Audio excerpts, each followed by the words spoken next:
Hello guys, welcome to my channel. आज मैं आपको मिलवाने वाला हूँ आदित्य साम से, जिन्होंने मैक्स की स्कॉलरशिप से जापान में जाके अपनी स्टडी करी है और उनकी स्टडी आईटी फील्ड में है। वो आपको सारा का सारा गाइड करेंगे कि मैक्स का कैसे कैसे होता है, आपको कहाँ पे जाके किस तरह के मैक्स की कितनी टाइप्स होती हैं, और वहां पे आप अप्लाई करना चाहते हो तो कैसे अप्लाई कर सकते हो। जी आदित्य सन, आप थोड़ा इंट्रोड्यूस कर दीजिए ऑडियंस को।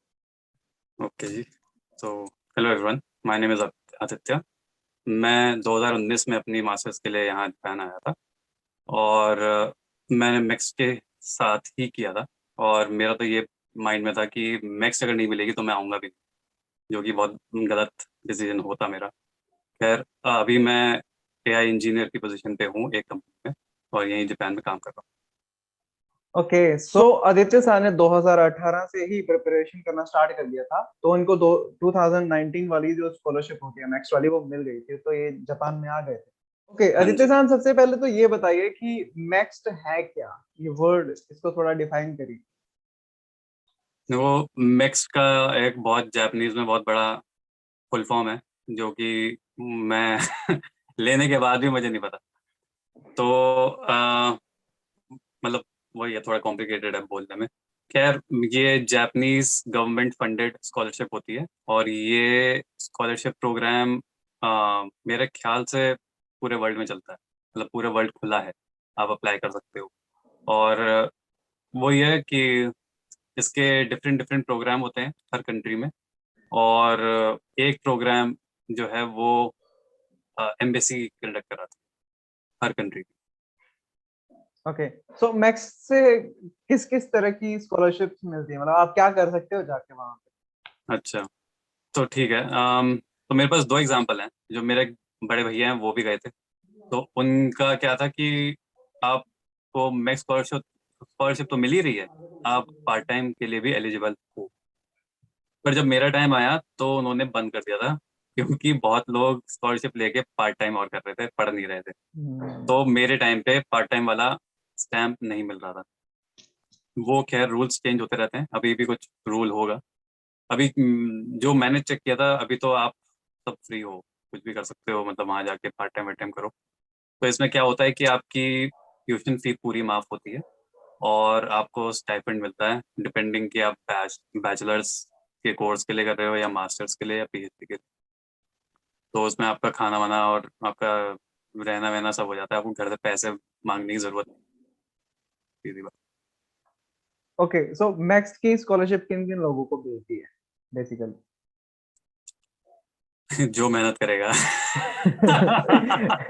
ये तो ऑब्वियस ही बात है, बट हाँ फिर भी क्या ग्रेजुएशन कर रखी हो या फिर ऐसा नहीं कुछ। नहीं, मैं बताता हूँ। हाँ हाँ तो हाँ। हाँ, तो वो तो मैंने मजाक कर दिया, खैर। ओके। तो आप ट्वेल्थ के बाद बैचलर्स का एक कोर्स के लिए आप अप्लाई कर सकते हो, बीटेक वालों के लिए जो बीटेक का देख रहे हैं। या फिर ये तो खैर टेक्निकल हो गया, और भी बहुत सारी फील्ड्स हैं। पर सबसे बड़ी चीज़ है, बीटेक वालों का कंपटीशन बहुत ज़्यादा है। तो क्योंकि हम्म। सीट्स कम है, सीट्स कम है। ओके। हाँ, तो इसलिए बीटेक वालों के लिए थोड़ा डिफिकल्ट होता है। अम, बाकी क्या है, आपके शायद ट्वेल्थ में मार्क्स देखे जाएंगे कि आपने कितने मार्क्स स्कोर किए हैं। मैं फ्रैंकली बताऊं, बीटेक का मुझे इतना, अंडरग्रेड का मुझे इतना पता नहीं है। हम्म। पर आइल्स का है और मार्क्स देखे जाते हैं मेरे ख्याल से। एप्लीकेशन होती है, कोई टेस्ट नहीं है आप लिख रहे हो, कोई ओके। वो टेस्ट नहीं है जो कि कंफर्म है अंडरग्रेड हम्म। स्टूडेंट्स। तो आपको बस एप्लीकेशन लिखनी होती है, अपना ऐसे वैसे लिखना होता है कि मैं ये करना चाहता हूँ, वो सब चूरन चटनी और हो सकता है। तो बाकी हो गया मास्टर्स। अब जो बीटेक कर चुके हैं हम्म। तो उनको हायर स्टडीज करनी है, तो आपको इधर एक वही है थोड़ा सा ना, ट्रिक है। ट्रिक नहीं कह सकते, मतलब आपको स्मार्टली काम करना पड़ेगा कि आपको अपने आप को दूसरों से डिफरेंशिएट करना है किस तरह। तो हम्म। आप ऐसा क्या करोगे कि आप अलग दिख रहे हो क्राउड में। खैर, हर जगह ही पॉसिबल है वो चीज़। तो मास्टर्स के लिए भी उसमें लेकिन टेस्ट होता है। ओके। तो आपका पूरा इंटरव्यू होगा ऑनलाइन आपके प्रोफेसर के साथ, अगर प्रोफेसर इंटरेस्टेड है तो। और वो आपसे क्वेश्चन पूछेगा कि आप टेक्निकल रिलेटेड आपकी फील्ड के, और आप क्या करना चाहते हो जापान में। वो भी डिपेंड करता है आप किस फील्ड के थ्रू जा रहे हो, मतलब किस डोमेन से जा रहे हो वो भी है, और कौन से प्रोग्राम के लिए अप्लाई कर रहे हो मैक्स के। ओके, सो जो ट्वेल्थ के बाद बीटेक करना चाहते हैं, अपनी हायर एजुकेशन करना चाहते हैं, तो वो मैक्स के लिए अप्लाई कर सकते हैं। प्लस जिसको मास्टर करनी है उसके लिए ज्यादा इजी रहता है, बिकॉज मास्टर्स के लिए सीट्स ज्यादा होती हैं। और जो ट्वेल्थ के बाद ग्रेजुएशन करना चाहते हैं अपनी, उनकी सीट्स कम होती है, तो कंपटीशन उधर ज्यादा होता है। ओके, सो आपने बताया कि जो मैक्स स्कॉलरशिप है इसके दो प्रोग्राम है, तो वो कौन कौन से हैं, एक बार बताएं। तो एक तो हो गया एम्बेसी रिकमेंडेशन, तो वो हर कंट्री में जो जापानीज एम्बेसी है वो स्टार्ट कराती है, और उसमें आप अप्लाई कर सकते हो। पर नेचुरली वो मुश्किल होता है, क्योंकि फिर आप पूरी कंट्री में अब इंडिया है, कितने लोग हैं, तो सब में compete कर रहे हो। राइट। ठीक है, तो और दूसरी बात, ये थोड़ा ज़्यादा पॉपुलर प्रोग्राम है, तो लोगों को थोड़ा ज़्यादा पता है, इसलिए ये थोड़ा डिफिकल्ट भी होता है। हम्म। तो ये हो गया एक प्रोग्राम। दूसरा प्रोग्राम हो गया यूनिवर्सिटी रिकमेंडेशन। ये होता है, उस तरह का प्रोग्राम है, ये थोड़ा हिडन, लोगों को पता ही नहीं, लोगों को लगता ओके। है कि एक ही बार अप्लाई कर सकते हो साल ओके। मैक्स के लिए। हम्म। पर ये वाला हिडन एरिया है, और ये होता है कि आप जैसे सीट्स बच गई थोड़ी, तो वो यूनिवर्सिटीज को अलाउड कर दी जाती हैं कि आप इतने बच्चे अपने पास रख सकते हो मैक्स के। तो फिर यूनिवर्सिटी फॉर्म निकालती है, तो आप अप्लाई कर सकते हो उसमें। अब इस नेचुरली लोगों को इतना पता नहीं है, प्लस कंपटीशन थोड़ा वैसे कम होता है। पर इसमें भी बहुत बड़ा एस्पेक्ट है, इसमें आप इंटर कंट्रीज में compete करते हो, तो इसमें एक सीट के लिए आप छः छः कंट्रीज होंगी, उनमें से सिलेक्शन होगा, ऐसा ऐसा। सो एम्बेसी वाला जो है वो इंडिया के लिए ही है, और इंडिया में काफी सारे स्टूडेंट्स होंगे जो अप्लाई करना चाहते हैं। बट जो दूसरा यूनिवर्सिटी रिकमेंडेशन है, वो कुछ कंट्रीज के बीच में भी कंपटीशन हो सकता है। 5-6 कंट्रीज जो है वो एक ही सीट के लिए वहां पे, जहाँ पे आपको स्कॉलरशिप चाहिए, वहां पे अप्लाई कर रही होंगी, तो आपको थोड़ा कंपटीशन देखने को मिल जाएगा। बट हाँ, वहां पे थोड़ा ट्रिक लगता है कि हाँ, आप ढूंढ सकते हो कि आपको क्या करना है, कहाँ करना है, और वहां पे वो चीजें कितनी हैं, उसके बेसिस पे वहां पे सीट्स जो है वो अवेलेबल होती हैं। अगर आपको पता है कि आपकी रिसर्च जो है वो अच्छी है, तो आप अच्छे कॉलेज को ढूंढ सकते हो। और हो सकता है कि एक कॉलेज ऐसा है जिसमें ज्यादा सीट्स होती हैं, अवेलेबल होती हैं मैक्स स्कॉलरशिप के लिए, बट उस पे उतने लोगों को पता ही नहीं होता कि उस यूनिवर्सिटी में वो है भी है कि नहीं है। तो वहां पे हो सकता है कि वो सीटें खाली भी जाती हो, तो ये भी मुझे आदित्य सर ने हाँ, पहले बताया था। हाँ, ओके, सो स्टार्ट करते हैं सबसे पहले कि एम्बेसी रिकमेंडेशन। सो अगर मैं ग्रेजुएशन कर चुका हूं और मैं अपने मास्टर्स वहां पे जापान में जाके करना चाहता हूँ थ्रू मैक्स की स्कॉलरशिप, तो ये जो एम्बेसी रिकमेंडेशन वाला प्रोसेस आपने बताया, एम्बेसी रिकमेंडेशन वाला प्रोग्राम, इसमें हम कैसे अप्लाई कर सकते हैं? तो एप्लीकेशन का जो टाइम है ना वो फिक्स है साल में, वो मई जून के अराउंड आएगा। अप्रैल के एंड से मई जून के बीच में जो भी अप्लाई कर रहा है वो उसको स्टार्ट कर दे, मतलब अब साइट को देखना है। कौन सी साइट? Japanese embassy. तो उधर ही फॉर्म निकलता है ऑफिशियल। तो हम्म। सबसे पहले नोटिफिकेशन आएगी, फिर फॉर्म निकलेगा, और वहीं से आप फॉर्म अप्लाई मतलब डाउनलोड करके अप्लाई करके फिर आपको शायद मेल भी करना जापानीज एम्बेसी को। तो बहुत सिंपल है, मई जून के आसपास देखो। ओके, सो मई और जून के मंथ में आपकी नोटिफिकेशन आ जाती है हम्म। वेबसाइट पे, जापान एम्बेसी की जो इंडिया वाली है, वहां पे वेबसाइट पे आ जाती है। तो आपको देखना है, आपको हाँ, वहां पे शायद देखते बीस रहना बीस है। 25 दिन ही मिलते हैं। ओके, सो 20-25 दिन में ही वो नोटिफिकेशन आ जाती है। तो उसके बाद हमें क्या करना पड़ता है? जैसे हम, पता चल गया अब हमें कि आपने, फॉर्म्स निकले हैं, हाँ तो कैसे अप्लाई करें? हाँ, अब आपने अप्लाई कर दिया। अब आपकी चली गई एप्लीकेशन एम्बेसी। तो अगर आपको, मतलब उनको अगर अच्छा लगता है कि हाँ भाई तुम्हारा कंट्रीब्यूशन अच्छा है, और तुम्हारा जो एम है जापान आके जो भी रिसर्च करोगे उसका एम बहुत अच्छा है, तो फिर आपको नोटिफिकेशन आएगी ईमेल पे, और उसके बाद फिर वो वहाँ से प्रोसेस बताएंगे। बेसिकली क्या होता है, स्टार्टिंग में तो शायद इंग्लिश का एक टेस्ट होता है, वो जाके देना पड़ेगा एम्बेसी। एटलीस्ट उस टाइम पे था, मतलब प्री कोरोना हम्म। डेज। और फिर वहाँ पे ही मल्टीपल इंटरव्यू होंगे, और फिर आप फिर थोड़ी दिन वेट करके आपको रिजल्ट आ जाएगा। ठीक। मतलब इसमें ये रहता है कि अब डॉक्यूमेंट्स की अगर हम बात करें, तो आपके नॉर्मल तो वो हो ही गए जो चाहिए ही चाहिए। उसमें अब मैक्स की अब अगर एप्लीकेशन फॉर्म देखोगे ना तो उसमें बहुत चीज़ें पूछते हैं वो। उसमें 3-4 क्वेश्चन होंगे जो कि होता है ना, मेक और ब्रेक वाली चीज, कि आपका इन 3 क्वेश्चन में ही या तो हो जाएगा या नहीं होगा। वो इतने क्रिटिकल क्वेश्चन है। वो मैंने अपनी मैंने एक वीडियो बनाई हुई है अपने चैनल पे वो ओके ओके, उसमें। आप रिकमेंड कर सकते हो कौन सी वीडियो है?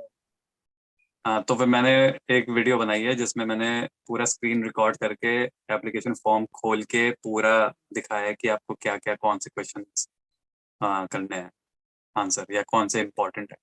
पर इसमें एक और ओके। चीज़ आ जाती है कि अगर आपके पास कोई रिसर्च पहले से पब्लिश्ड है किसी जर्नल में या कॉन्फ्रेंस पेपर, तो वो ज़रूर डालो, मतलब ताकि आपकी रेलिवेंसी बढ़ी रहे और आप अलग दिखो औरों से। बेसिकली जो मैक्स फॉर्म आपने एक बार भेज दिया एम्बेसी के पास, वो ही है मेक और ब्रेक।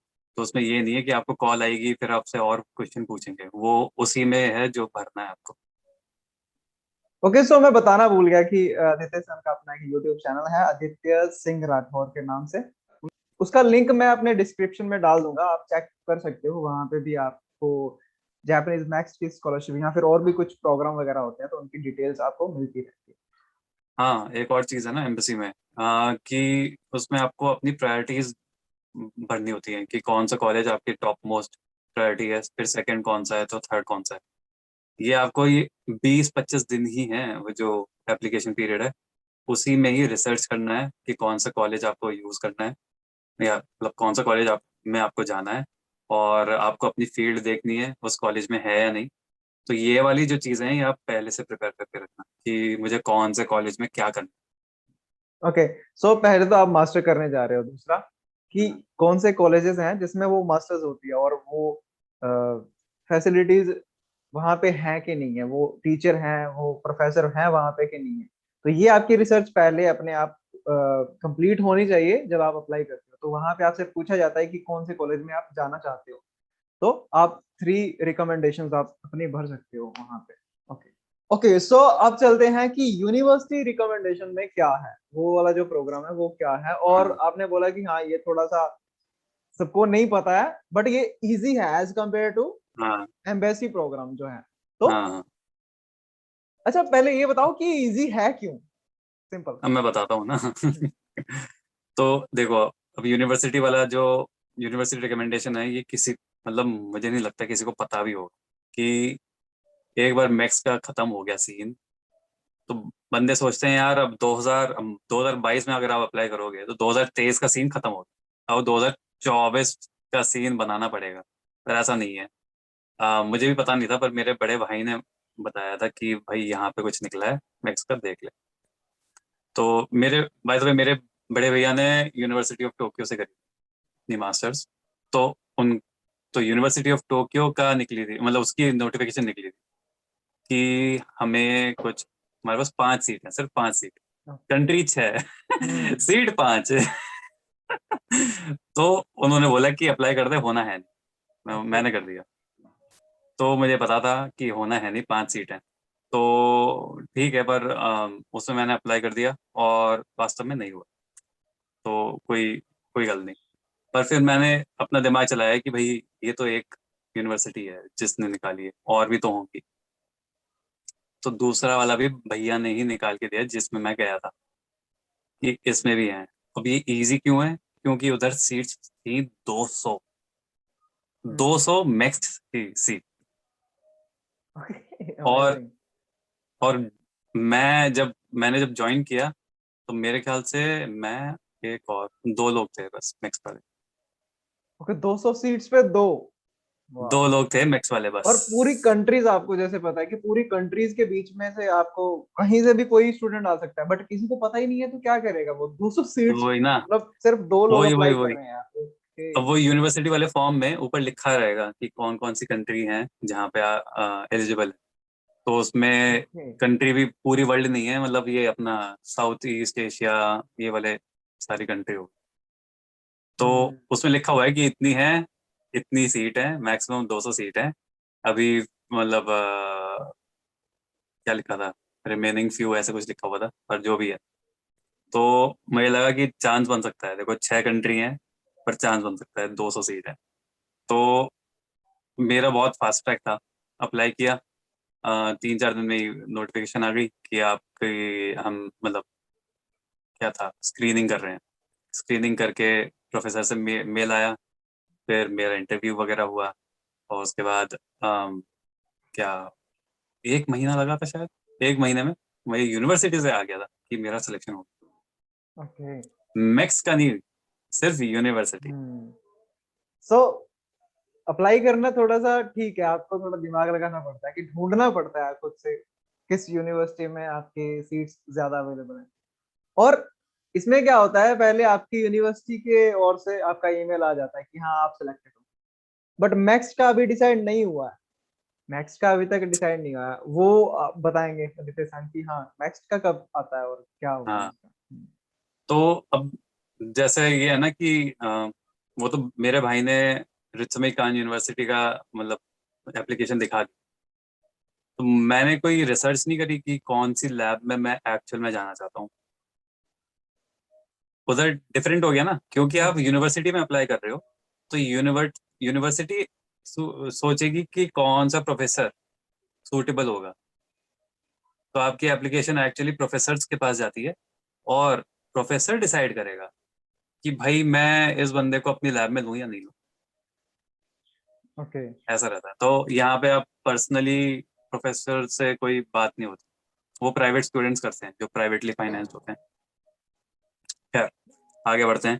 तो मेरा वही था, प्रोफेसर ने ईमेल आया मेरे पास, बात बात हुई, फिर एआई रिलेटेड ही क्वेश्चन पूछे।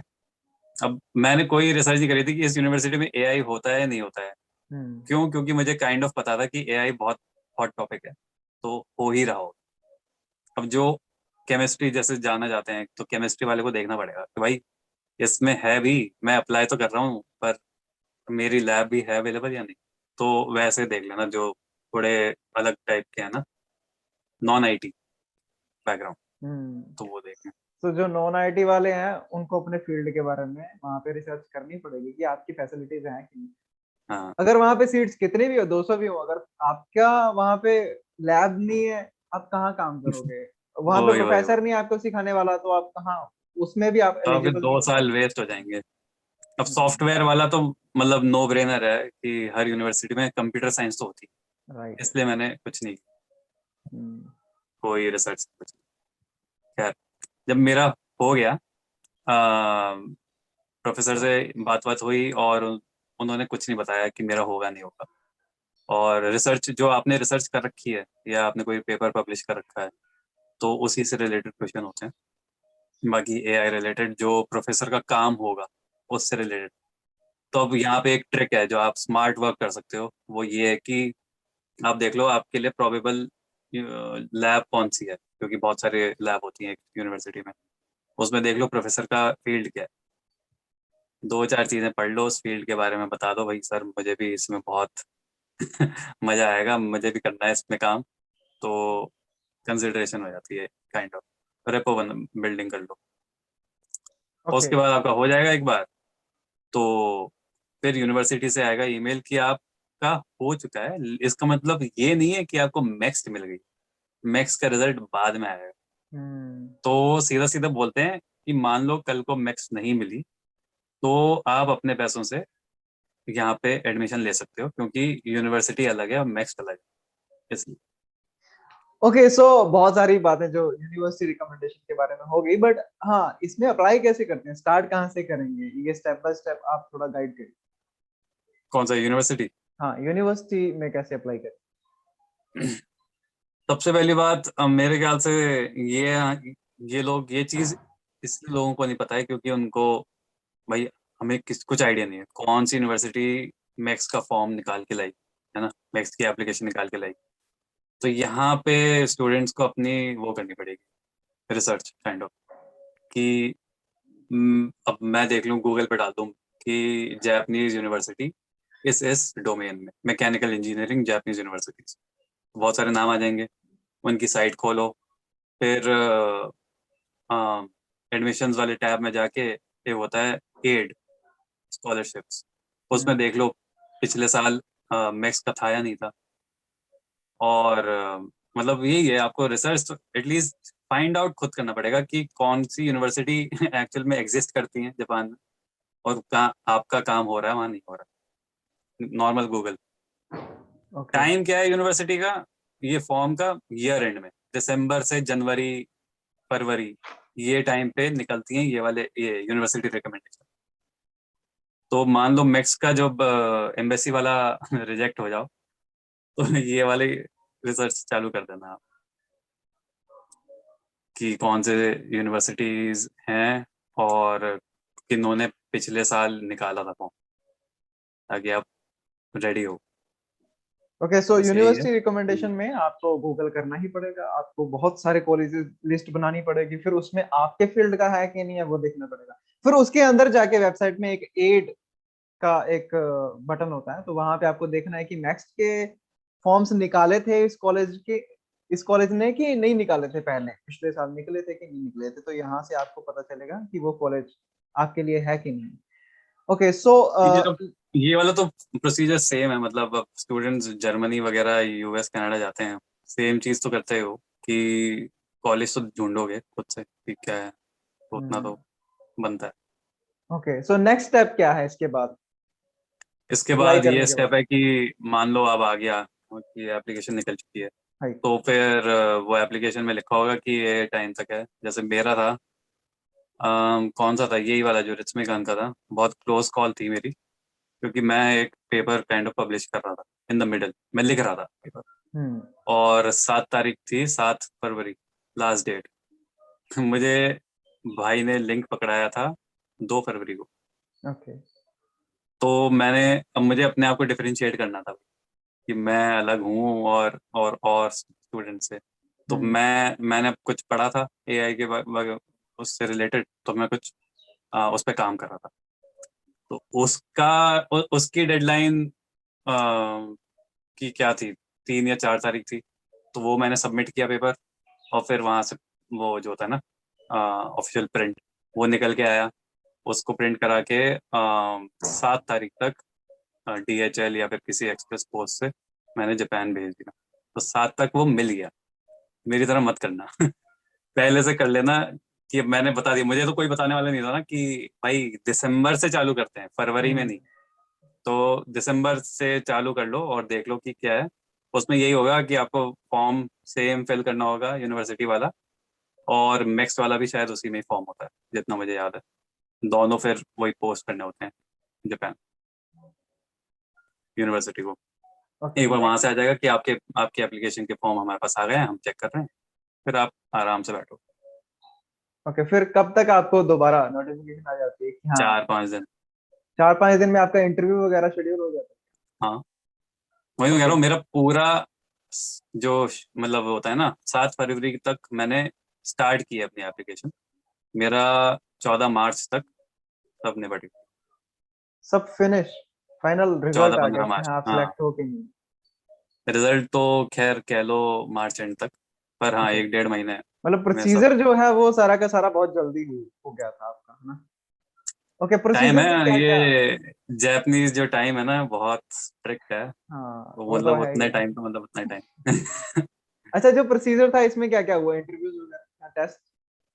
हाँ, तो मेरा पहले तो उन्होंने बताया कि हम ये प्रोफेसर हैं और इस लैब में आपका डाला है।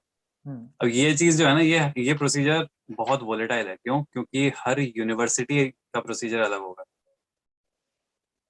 मेरी यूनिवर्सिटी में ऐसा था। तो फिर प्रोफेसर की तरफ से मेरे पास ईमेल आया था। सबसे पहले उन्होंने एक डॉक्यूमेंट दिया था मुझे, जिसमें कुछ क्वेश्चन थे टेक्निकल, उसके आंसर मुझे लिख के भेज। उसके बाद इंटरव्यू शेड्यूल हुआ था। ओके। तो उसमें डिपेंड करता है, असिस्टेंट प्रोफेसर भी हो सकता है, प्रोफेसर भी हो सकता है, और मतलब दोनों हो सकते हैं, तीनों हो सकते हैं। तो वो पैनल होता है, उसमें फिर करते हैं। ओके सो इंटरव्यू का रिजल्ट मार्च तक आ जाता है सारा आपका, है ना? Okay so done. इंटरव्यू में सिलेक्ट हो गए, फिर आपका यूनिवर्सिटी के अकॉर्डिंग तो डन हो गया, फिर नेक्स्ट का कब आया आपका रिजल्ट? मैक्स का आया जुलाई के एंड में, मतलब अगस्त 1 कह लो। ओके, सो मैक्स का रिजल्ट कुछ उसे जैसे शॉर्ट लिस्ट करते हैं, बाकी सभी ने कितना अप्लाई कर रखा है तो उस हिसाब से होता है क्या? मतलब उनका क्या है? मेरे ख्याल से ऐसा होता है कि मान लो अगर आपके पास यूनिवर्सिटी से कंफर्मेशन आ गई कि आप सेलेक्ट हो चुके हो यूनिवर्सिटी में, तो वो खुद ही बोलेंगे अब हम आपकी एप्लीकेशन जो है मैक्स वाली वो गवर्नमेंट को फॉरवर्ड कर रहे हैं। हम्म। पर हम गारंटी नहीं देते कि आपका हो जाए। ओके। वो उनका डिसीजन उनके मतलब डिस्क्रिशन पे है। वो हमारा कोई हाथ नहीं है उसमें। तो फिर वहां से आ जाएगा, वो आपको बता देंगे अगर नहीं होता है तो आप अपने पैसों से आ सकते हो। और फिर वहां से जुलाई के एंड में आपको नोटिफिकेशन आ जाएगी यूनिवर्सिटी से। वहां से नहीं आएगी जापानीज गवर्नमेंट से। यूनिवर्सिटी बताएगी कि आपका हो चुका है, और एक अटैचमेंट होगा जिसमें लिखा होगा कॉन्ग्रेचुलेशंस, आप मैक्स ओके। स्कॉलरशिप होल्डर हो, आप जो भी। ओके, सो तो प्रोसीजर आपने ध्यान से देखा है कि प्रोफेसर से इंटरव्यू वगैरह होती है, तो फिर पहले यूनिवर्सिटी का रिजल्ट आ जाता है, उसके बाद जाके यूनिवर्सिटी वाले कहते हैं कि नेक्स्ट का हमारे अकॉर्डिंग नहीं होता, वो गवर्नमेंट डिसाइड करती है किसको क्या देना है। ठीक, तो फिर थोड़े टाइम बाद आपको मैक्स का रिजल्ट भी आएगा। अगर आपकी मैक्स की हाँ हो जाती है तो आप डन हो, आपको कोई खर्चा पे नहीं करना है, आपको सिर्फ आने जाने का, जैसे जापान जाना वहां पे, इवन टिकट भी वही प्रोवाइड करते हैं। हाँ मतलब एयर टिकट भी है, आपको बस टैक्सी का देना हाँ, एयर टिकट भी वही प्रोवाइड करेंगे, आपको यहाँ से बस बैग उठाना है और जापान में पहुंचना है। जापान में पहुंचने के बाद एयरपोर्ट के बाद जो यूनिवर्सिटी तक का रास्ता है वहां पे ही सिर्फ आपको पे करना पड़ता है। ठीक, और कोई भी फीस, आपकी कोई ट्यूशन फीस नहीं लगेगी वहां पे, सारा का सारा आपका फ्री में हो जाएगा। आपको ऊपर से स्कॉलरशिप्स मिलेगी आपके सर्वाइवल के लिए, जो भी आपको डेली नीड है उसको उसमें स्पेंड करने के लिए आपको मनी गवर्नमेंट देगी। ओके, सो मान लेते हैं कि मेरा यूनिवर्सिटी का हो चुका है, बट मैक्स का जो है मुझे नहीं मिलता है। ठीक, मैक्स की स्कॉलरशिप नहीं मिलती है, मतलब मेरा जो खर्चा होने वाला है उसका मुझे पैसे नहीं मिलते हैं, तो उसका उस टाइम पे क्या करना होता है, क्या कर सकता है स्टूडेंट? अब जैसे मेरी ये थिंकिंग थी कि मान लो मैक्स नहीं मिली तो मैं जाऊंगा नहीं। जो कि मेरे ख्याल से जो भी ये वीडियो देख रहा है वो उसकी भी यही थिंकिंग हो कि मैक्स नहीं मिली तो साला क्या फायदा है ना, मैं क्यों जाऊं। हम्म। हम्म। पर ऐसा बहुत गलत डिसीजन हो जाता वो क्यों, क्योंकि अब देखो लोन लेना पड़ेगा। एटलीस्ट मेरे सीन में तो यही होता कि मैं लोन लेता, और कितना लोन लेता, करीब 36 लाख। यूएस कनाडा से कंपेयर करो तो भैया 1 करोड़ है वो, तो 36 लाख फिर भी बेरेबल है। हम्म। तो ये चीज़ है सबसे बड़ी बड़ी चीज़ कि भाई 36 लाख या 30 लाख का आपको लोन लेना पड़ेगा। पर फिर उसमें आपका सारा खाना पीना और वो सब होगा। और फिर आप कैसे रहोगे जापान में, क्योंकि आपको कोई एड तो मिल नहीं रही। पर एक्चुअली यहाँ पे जो पार्ट टाइम का ही जो मतलब पैसा है ना, वो अगर बंदा करे तो इंडिया में जो फुल टाइम है ना उसके बराबर। तो सब आराम से हो जाता है। मेरे मोस्टली जो दोस्त हैं वो प्राइवेटली फाइनेंस्ड हैं, और मैंने उनको सुना नहीं कि हाँ वो और घर से पैसा मंगा रहे हैं या जो भी है। वो तो आपको देखो कॉलेज फीस तो भरनी पड़ेगी, है ना। कॉलेज हम्म। फीस का आप कुछ नहीं कर सकते, वो है ही महंगी। हम्म। लेकिन आपका जो डेली रहने का खर्चा है, और इवन घूमने का रिक्रिएशन, वो आप खुद से निकाल सकते हो। अभी मेरी रिसेंटली एक और फ्रेंड से बात हो रही थी, झाड़ू पोंछा कर रही है। अब इसमें कोई वो नहीं है कि ये नहीं, भाई पैसा मिल रहा है और स्टूडेंट हो पहली बात आप। तो यहाँ पे बहुत सारे पार्ट टाइम होते हैं, आप देखो क्लीनिंग का हो गया। एक और था जो मुझे पता लगा था, वो बंदा होटल में जाके एसी क्लीन करता था। ओके। बहुत सिंपल जॉब है, लेकिन हाँ पैसा। हम्म। और ये एवरेज जो होता है ना 1000 येन पर घंटा, उससे ऊपर वाले हैं। एक और ओके। होता है जिसमें जो केयर टेकिंग का होता है, एक और होता है जो आप नाइट ड्यूटी कर सकते हो गार्ड की तरह। तो ये वाले काम है। अब इसमें ये मत सोचो अरे यार हम नहीं कर सकते ये, क्योंकि आप स्टूडेंट हो। और यहाँ पे ऐसा पता नहीं हमारे माइंड में ऐसा है कि यार ये कैसा काम कर रहा है। यहाँ पे नोबडी गिव्स एफ, मतलब होता है ना बिल्कुल ही नॉर्मल ग्राउंड लेवल पे, भाई काम करना है हमें बंदे चाहिए, करना है पर कर ले, नहीं वही तो, करना है तो। पैसा पैसा मिलना चाहिए, ठीक है, और ये वो कामों में ज्यादा पैसा मिलता है। इवन आप जैसे ग्रोसरी स्टोर्स वगैरह में लगोगे ना, तो वहां पे 800 to 900 तक ही जाता है। इधर 1200 तक की पर आवर की भी मतलब अर्निंग हो सकती है। तो आपको जस्ट पैसा चाहिए आराम ना से। वहां पे सरवाइव करने के लिए। जब मास्टर्स कर लोगे तो जॉब तो मिल ही जाएगी, फिर थोड़ा ना करते रहना सारी जिंदगी, थोड़ा ना करना, तो सर्वाइवल के लिए वही वही करना वही। पड़ता है, तो इतना तो और पड़ता ही है। एक्चुअली हम लोगों को मतलब इंडिया में ऐसा थोड़ा कल्चर है शायद कि हम लोग जज करते हैं विजुअली देख के, है ना। आप यहाँ अगर आओगे आप खुद से रियलाइज कर लोगे कि सामने वाले के लिए आप मैटर नहीं करते। तो बिल्कुल ही वैसा वाला सीन है, बिल्कुल जैसा होता है ना, आप अलग मैं अलग, मेरी लाइफ अलग आपकी लाइफ अलग भी। तो ऐसा लगेगा कि हाँ ठीक है भाई, हम अपने अलग हैं, हम अपना ये हम्म। काम कर रहे हैं। तो मैंने भी जैसे पार्ट टाइम करे हैं, तो मुझे ऐसा नहीं लगा कि भाई सामने वाला मुझे ऐसे देख रहा होगा या जज कर रहा होगा कि मैं क्या काम कर रहा हूँ। फालतू की बातें हैं।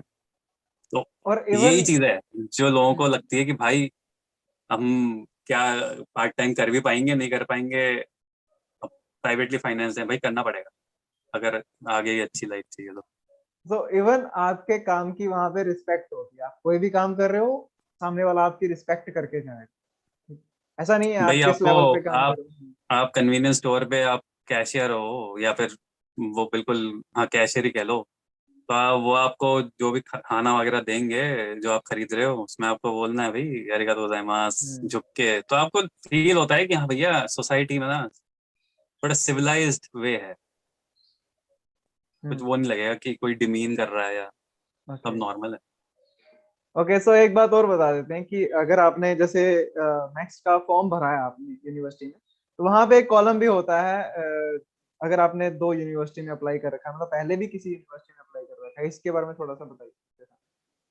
हाँ तो फिर उसमें पहले ही लिखा होगा फॉर्म में कि हाँ अगर आपने कहीं और अप्लाई किया है तो आप उसको बताओ, मतलब उसमें लिखो कि आपने कहाँ अप्लाई किया हुआ है या कोई और स्कॉलरशिप आपके पास है। तो हाँ ये अब मेरे केस में मैंने यू टोक्यो में अप्लाई किया हुआ था, है ना। वो जनवरी के एंड में किया हुआ था, जो 5 सीट वाला था। और ये वाला था फरवरी में। शायद मैंने नहीं बताया था, शायद, हम्म। क्योंकि उसमें या तो ये वाला फील्ड होता है कि अगर आप स्कॉलरशिप होल्डर हो, आपके पास पहले से स्कॉलरशिप है, तो आप लिखो शायद। पर उसमें एक और चीज लिखी होती है, अगर आपको ये वाली स्कॉलरशिप मिलती है तो आपकी जो पुरानी स्कॉलरशिप्स हैं या जो भी और स्कॉलरशिप है आपको वो नहीं मिलेगी, फिर आपको यही मिलेगी। ओके। ये ऐसा है। अगर आपके पास स्कॉलरशिप पहले से है और आपने नहीं बताई तो फिर गड़बड़ हो जाएगा सीधे। तो स्कॉलरशिप अगर है ही आपके पास, फिर तो किसी और अदर यूनिवर्सिटी में अप्लाई करने का फायदा ही नहीं है, सिंपल सी बात, नहीं अगर जैसे नहीं वो है। मान लो हाँ। आपके पास वो है पार्शियल वाली है, जैसे हम्म। प्राइवेट स्कॉलरशिप्स हैं, ये ओके। 70,000 देंगी, मैक्स देगी 1.5 लाख। हम्म। तो अब आपके पास 70,000 वाला सीन है, आपके पास हेल्प है 70,000 की। और अब आप कहो कि मैं नहीं बता रहा, मैं अब मैक्स के लिए अप्लाई कर रहा हूँ, और मान लो पेपर वगैरह में जो भी है, जो भी इनका स्क्रीनिंग और डॉक्यूमेंट स्क्रीनिंग होती है उसमें पता लग गया, हम्म। फिर तो मुझे भी नहीं पता क्या होता फिर है। तो आपको कौन सी मिलेगी। देखो, गड़बड़ नहीं करो, मतलब एक चांस मिल रहा है तो कोई भी चांस मिले तो उसको ग्रैब कर लो, बिकॉज वो इतने वही वही। स्ट्रिक्ट हैं, वो आपकी मतलब आपका झूठ बर्दाश्त नहीं हो सकता। हाँ मतलब अगर अगर कोई सी मिल रही है या मिल चुकी है, वो आप लिखना पड़ेगा आपको कि आपने लिखना आपको ये पड़ेगा। मिल चुकी है, लेकिन हम्म। मैं मैक्स के लिए अप्लाई कर रहा हूँ तो या कर रही हूँ, तो उसके फिर लिए एक ठीक है। स्पेसिफिक रीजन भी होना चाहिए आपके पास, उनको रीजन होने की बहुत आदत होती है, और रीजन आपका ऐसे हाँ। नहीं है यार मुझे जरूरत है, आपको पूरा डिटेल में बताना पड़ेगा कि ये मेरी कंडीशन है, ये मुझे ये ज्यादा इंटरेस्टेड है, ये कॉलेज ज्यादा अच्छा है, मतलब हम्म। इतना डिटेल में वो मांगते हैं ना यार आपको, आपका रीजन तो पता चल जाता है यार। हाँ। वही वही वही। ओके, सो डेट्स एक बार दोबारा से पूछ लेते हैं कि हाँ कब कब ये फॉर्म्स अप्लाई होते हैं यूनिवर्सिटी के लिए या फिर नेक्स्ट के लिए। हाँ जी, देते हैं। हाँ तो फिर वही है, पहले 2 टाइप के प्रोग्राम है जो मुझे पता है। आगे हो सकते हैं मुझे नहीं पता और कौन सा। 2 टाइप के प्रोग्राम है, एम्बेसी और यूनिवर्सिटी रिकमेंडेशन। एम्बेसी रिकमेंडेशन आता है मई जून, ठीक है, अप्रैल की एंड से चालू कर दो, April and May June. University recommendation दिसंबर जनवरी फरवरी, बस। ओके, सो ये आपको डेट्स भी क्लियर हो चुकी हैं, आप वेबसाइट पे जाइए, अपने कॉलेज को डिसाइड करिए और जल्दी से जल्दी अप्लाई करिए ताकि आपकी सीट्स जो है वो अवेलेबल रहें। तो एट द एंड लास्ट पे जाके अप्लाई करोगे, हो सकता है आपकी फॉर्मेलिटीज ही प्रॉपरली हो ही ना पाए। लास्ट में एक क्वेश्चन मैं आपसे पूछना चाहता हूँ कि वहां पे पार्ट टाइम का क्या सीन है, मतलब कैसे कैसे कितने टाइम के लिए होते हैं, कितना पेमेंट मिल जाता है रफली? तो पार्ट टाइम यहाँ पे 3-4 टाइप के हैं।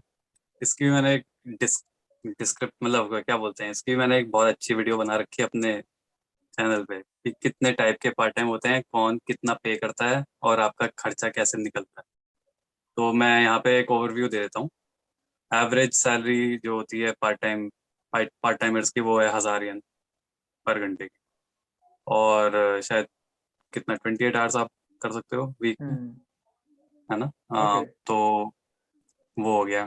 पर ये तो वो वाले पार्ट टाइम हो गए जिसमें आप फिजिकल, वो होता है ना फिजिकल मेहनत, फिजिकल लेबर ज़्यादा है इसमें। जैसे बेंतो फैक्ट्री हो गई, या फिर आप कन्वीनियंस स्टोर में हो, या फिर आप night duty as a guard कर रहे हो या क्लीनिंग कर रहे हो। ये इनका एक ये रेंज है। फिर हम्म। होता है एक, अगर आपको टीचिंग जॉब करनी है एज पार्ट टाइम, तो उनकी सैलरी थोड़ी सी ज़्यादा होती है, 1200-1300 पर घंटे की।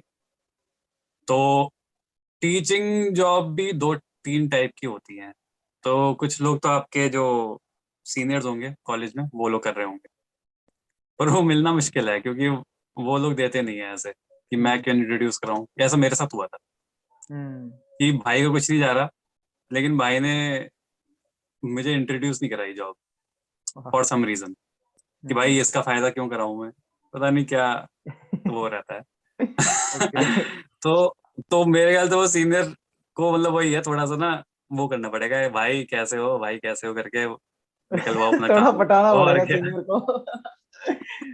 ओके, सो ये जो पार्ट टाइम की जो वीडियो है आदित्य सर की, मैं उसका लिंक भी डिस्क्रिप्शन में डाल दूंगा, आप ध्यान से, आप अच्छे से वहां पे जाके देख सकते हो। और भी काफी बहुत सारी इंफॉर्मेशन उनके चैनल पे अवेलेबल है, आप चेक करना, आपको काफी हेल्प मिलने वाली है उन वीडियो से। ओके, सो ये था हमारा एक वीडियो, छोटा सा वीडियो, जिसमें मैक्स के बारे में आपको पूरी जानकारी मिल चुकी होगी, कहाँ से कैसे कैसे अप्लाई करना है, कौन सी डेट्स हैं, कौन से टाइप की मैक्स की स्कॉलरशिप्स हैं, और भी हो सकती हैं, हमें सिर्फ दो पता थी तो दो में आपको एक ओवरव्यू दे दिया है। तो उसमें से भी जो यूनिवर्सिटी रिकमेंडेशन है वो इजी होती है, उसको लेना इजी होता है, बिकॉज बहुत सारे लोगों को वो पता ही नहीं होता। तो जैसे फॉर एग्जांपल जेएलपीटी का एग्जाम होता है, तो नेट का एग्जाम ज्यादा लोगों को पता नहीं है, तो नेट में पास होना ज्यादा इजी हो जाता है। Okay, so at the end आपका कोई मैसेज है ऑडियंस के लिए, जो भी ये देख रही है, जो जापान जाना चाहते हैं, पढ़ना चाहते हैं वहां पे जाके, तो आपका कोई एक मैसेज है उनके लिए?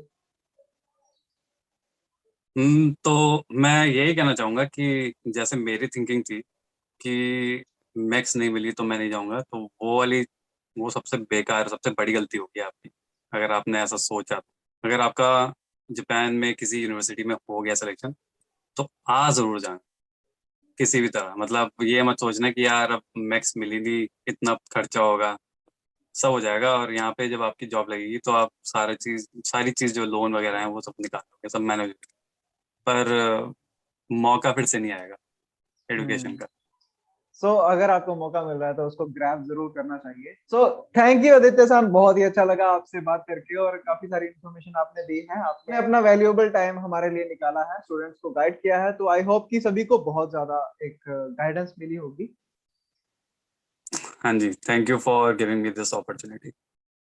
ओके, फ्यूचर में भी अगर आपके जैसे कमेंट्स आएंगे मुझे, तो और भी ज्यादा कमेंट्स आते हैं, तो मैं आदित्य सर से जरूर कांटेक्ट करूंगा, हम एक और इंटरव्यू शेड्यूल कर देंगे कि आपके। आपके अगर अगर आपके जो भी क्वेश्चंस हैं रिगार्डिंग नेक्स्ट या फिर एजुकेशन या फिर कॉलेज सिलेक्शन, आप कमेंट्स में डाल दे।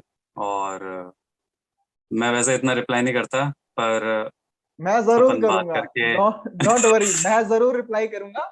आप क्वेश्चन डालिए, हम दोबारा से इंटरव्यू शेड्यूल कर देंगे, अगर हमें लगा हाँ, कि इस पे वीडियो एक बनानी वीडियो चाहिए। बना लेंगे, उसमें क्वेश्चंस कोई हम्म। Q&A वाला हो जाएगा सीन।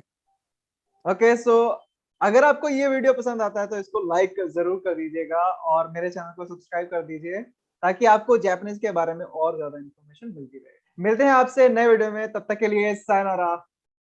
Bye bye.